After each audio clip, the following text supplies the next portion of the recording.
Ciao a tutti! Gente, hoje nós vamos falar de um assunto que me impactou quando eu cheguei aqui na Itália e comecei a trabalhar, que eu não esperava e que vai fazer parte da sua vida, de você que está vindo para a Itália, para morar, enfim, que é você trabalhar, ter amigos e conviver com muçulmanos, né? Com pessoas italianos, árabes, africanos, enfim, que têm a religião islâmica como religião. Vamos entender um pouco dos seus costumes, um pouco de como eles se comportam, em especial nesse mês, que é o mês do Ramadã para os islâmicos.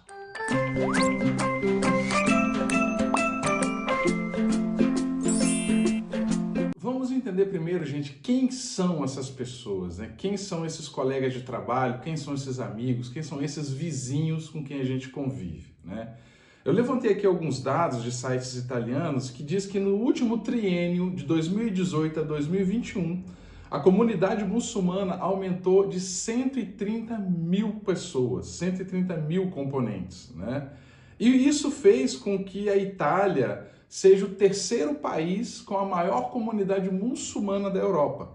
Em primeiro lugar tem a França, em segundo lugar a Alemanha, e em terceiro lugar a Itália, né? É muito comum que você, andando pelas ruas da Itália, no seu local de trabalho, na sua vizinhança, você vai encontrar muitas pessoas, né, de origem árabe, né, mas não só tanto, né? Próprias pessoas de origem europeia, pessoas de origem africana, que são da religião islâmica, né? Aqui a gente traz aqui um paralelo, né? A religião se chama islâmica, né? Por isso aí na capa eu botei Itália Islâmica, que vem mostrando que a Itália, ano após ano, vem tendo um acréscimo, né? Um crescimento dessa população. E algo interessante de se notar é que, em um primeiro momento, essa população ela cresceu devido à imigração, né? Islâmicos que vieram ali da África ou que vieram ali dos países árabes, né? Marrocos aqui na África, Paquistão, Índia, tudo mais, que vieram viver na Itália e assim, por imigração, foram aumentando a comunidade islâmica na Itália. Porém, de alguns anos para cá, já se observa o islâmico italiano, né? Quem que é esse, né? São os filhos dessas famílias que imigraram já há tantos anos, né? E que nasceram aqui na Itália, que nascem aqui na Itália e, obviamente, crescem ensinados pelos seus pais, pelas suas famílias e são ali doutrinados na religião, né, do islamismo, né, no Islã, né? Então, assim, nos últimos anos a gente tem visto, né, pelo levantamento, o crescimento não de imigrante, mas de pessoas natas, né, nascidas aqui na Itália, que vem fazendo com que essa população da religião islâmica venha crescendo, tá? Não só a questão de nascimento, mas a gente também tem questão de conversões, né? De pessoas que não tinham religião ou eram de outras religiões e passaram a adotar a religião islâmica como a sua religião. Então, abrindo esse vídeo, a gente traz para você, mostrando esse crescimento e falando da quantidade. Hoje na Itália, eles são quase 5% da população. Se a gente coloca aí que a Itália tem mais ou menos 60 milhões de habitantes, nós podemos dizer que os muçulmanos, né, as pessoas que são da religião islâmica na Itália hoje, são algo em torno de 3 milhões de pessoas. Então vamos aqui te explicar, falar quais são os 5 pilares principais, né, da religião islâmica, né? Isso aqui, gente, dito por um islâmico, né? São lá a profissão de fé em um Deus único, né, e absoluto, que é Alá, e Muhammad, que é o seu profeta. Oração 5 vezes ao dia, às 5h30 da manhã, ao meio-dia, às 3h30 da tarde, às 6 da tarde e às 7h30 da noite. Por isso que em muitos lugares, e lá onde eu trabalho na Amazon, é um exemplo, tem uma salinha lá reservada, não só para quem é da religião islâmica, mas para qualquer religião. Tem uma salinha lá reservada para você ir lá e orar, fazer tua oração, prestar culto da sua religião, enfim. Tem uma salinha lá que até mesmo o seu horário de trabalho, você pode se ausentar lá por 5, 10 minutinhos e ir lá naquela salinha lá fazer o seu culto, a sua devoção à sua religião, enfim. Caridade, jejum no mês do Ramadã, que é esse mês agora, e nós vamos falar um pouquinho mais disso. Inclusive, esse foi o motivo pelo qual eu estou gravando esse vídeo aqui. O que é essa questão do mês do jejum no Ramadã, eu vou explicar. E peregrinação a Meca. Claro, né? Se o fiel tiver condições financeiras para fazer essa viagem, essa peregrinação a Meca, né? Então esses são os 5 pilares principais da religião islâmica. Il Ramadan viene anche definito il mese del digiuno, uno dei precetti fondamentali di questa religione. Dall'alba al tramonto i fedeli non devono bere né mangiare, non si può fumare, avere rapporti sessuali, mentire. Sono esentati bambini, anziani, malati, donne incinta. Durante il giorno si prega e si cucinano i piatti tipici da consumare dopo il tramonto. La cena si chiama iftar e comincia sempre con acqua e datteri. In molti paesi l'orario di lavoro è ridotto. Gente, uma outra coisa interessante é que o calendário islâmico, né? O calendário que eles utilizam para fazer as suas festas, as suas comemorações e tudo mais, é diferente do calendário, né, que a gente utiliza, né? Por exemplo, essa questão do Ramadã, de acordo com o nosso calendário, ela vai ocorrer em períodos diferentes. Por exemplo, em 2022 foi de 2 de abril a 1º de maio. Esse ano de 2023 vai ser de 23 de março a 20 de abril.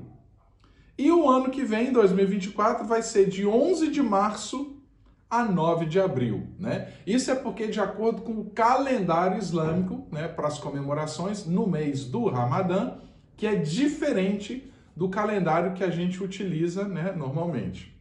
Agora, algumas curiosidades sobre esse período do Ramadã, que é um período de jejum, né, que o islâmico, né, quem é da religião islâmica, tem que observar, tem que cumprir, que nesse ano vai ser do dia 23 de março ao dia 20 de abril. Olha só. Primeiro eu vou falar quem que vai jejuar e quem não vai jejuar, né? É um jejum, gente, que é pesado. É o jejum que vai da hora que o sol nasce até a hora que o sol se põe, né? Então, assim, podemos dizer aí que é como se fosse um período de 12 horas. Se você contar que o sol nasce às 6 da manhã, mais ou menos, e vai se pôr mais ou menos às 6 da tarde, né? É um longo período. Se for num país tropical, então, esse período vai ser muito maior, né, do que 12 horas, né? O jejum é obrigatório a todos os muçulmanos que chegam à puberdade, tá? E há várias justificativas válidas para que pessoas não cumpram esse jejum. Que é, se a pessoa estiver doente, se a mulher estiver grávida, ou se estiver amamentando, ou se estiver no período de menstruação, ou se ainda for muito idoso, né? Então esses são alguns dos motivos que eximem ali, né, o fiel do Islã a fazer esse jejum, né? Como eu já disse, né, o jejum será observado durante todo o mês, né, que vai de 23 de março a 20 de abril, e da alvorada, né, que é do nascer do sol, ao pôr do sol, tá? O jejum também se aplica a relações sexuais. Então, nesse período também, nada de dar aquela namoradinha, tá? O fiel deve se não só abster dessas práticas, mas também estar concentrado em orações, meditações no Alcorão, né? Ir mais vezes à mesquita, né? Além de fazer as 5 orações diárias que a gente tinha comentado aqui naqueles horários anteriormente, tá? E durante esse mês sagrado, né, do Ramadã, recita-se também uma oração especial, né, chamada de Tarawed, não sei, desculpa a minha pronúncia na língua árabe, que eu não sou tão fluente em árabe assim não, tá? Então o que acontece, gente? É algo que é parte da cultura deles. Agora você imagina, eu no meu caso, que tenho muitos colegas de trabalho que são muçulmanos, né? Os caras não comem nem bebem nada, de 6 da manhã às 6 da tarde. Estou arredondando, tá? Que é do nascer do sol ao pôr do sol. Você imagina você trabalhar com manutenção, né? E os serviços que a gente faz de manutenção não são serviços simples. São serviços pesados, né? Então, assim, tem toda uma questão de você, às vezes, poupar seus colegas de serviços mais pesados, de fazer com que, evitar que ele se exponha muito ao sol, né? Que vai te dar mais calor, que vai te gerar mais sede. É toda uma questão de compreensão, né? Inclusive que as empresas fazem para ajudar, né, essas famílias, essas pessoas de religião islâmica nesse período do mês do Ramadã, em que eles têm toda essa comemoração, toda essa festa. Agora, quando a gente fala em muçulmano, em islâmico e tal, na sua cabeça eu sei que já vem logo as mulheres que usam aquele véu, né?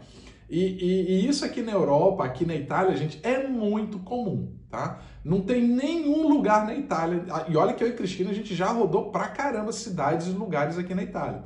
Não tem um lugar sequer da Itália que a gente já não tenha rodado, passeado, que a gente não encontre, né, mulheres, né, com o véu cobrindo ali o cabelo, né, com o rosto à mostra, mas usando aquele véu que cobre o cabelo. Mas esse assunto do véu, do porquê que usa, do porquê que não usa, se é obrigado, se não é obrigado, isso não é o foco desse vídeo, isso nós vamos deixar para um outro assunto, né? O foco é voltado mais por conta desse mês especial, que, gente, como a população é quase 5% da população italiana hoje, e esse mês os afeta, né, sensivelmente, né, por questões de trabalho, estudo e tudo mais, isso, de certa forma, também influencia um pouco na comunidade, tá?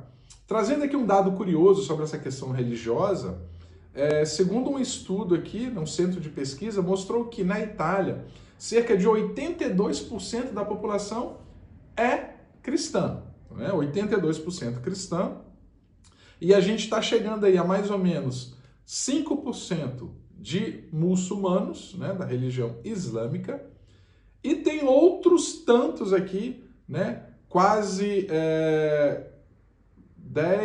12% que são ateus ou agnósticos, né? E o que vai faltar, né, nesse percentual aí são de outras religiões, né? É um dado que eu, durante a pesquisa sobre o Ramadã, sobre o crescimento do islamismo na Itália, a gente pegou também esses dados aqui para falar um pouco de questões de religião aqui na Itália. Então, gente, todas essas informações que a gente trouxe aqui para vocês, eu tirei, obviamente, de pesquisas que eu fiz em sites italianos aqui e dos colegas muçulmanos que trabalham comigo, obviamente, né? Eu não sei, eu tenho no mínimo na equipe que a gente trabalha lá de manutenção, tem pelo menos 5 a 6 pessoas que são da religião islâmica, e eu conversando com eles, peguei todas essas informações e mais tudo que a gente trouxe aqui para vocês, ok? Convido você que ainda não é inscrito a inscrever-se no canal Tende Tutto e nos seguir também pelas redes sociais, pelo Instagram e pelo Facebook, né? Lembrando que a gente está muito contente, porque nesse mês a gente alcançou 20 mil inscritos no Instagram e outros 25 mil inscritos no YouTube. Um bate a tudo e a gente agradece aí o pessoal que segue a gente, que ajuda a fazer esse canal crescer, ok? A gente se vê no próximo vídeo. Tchau, tchau!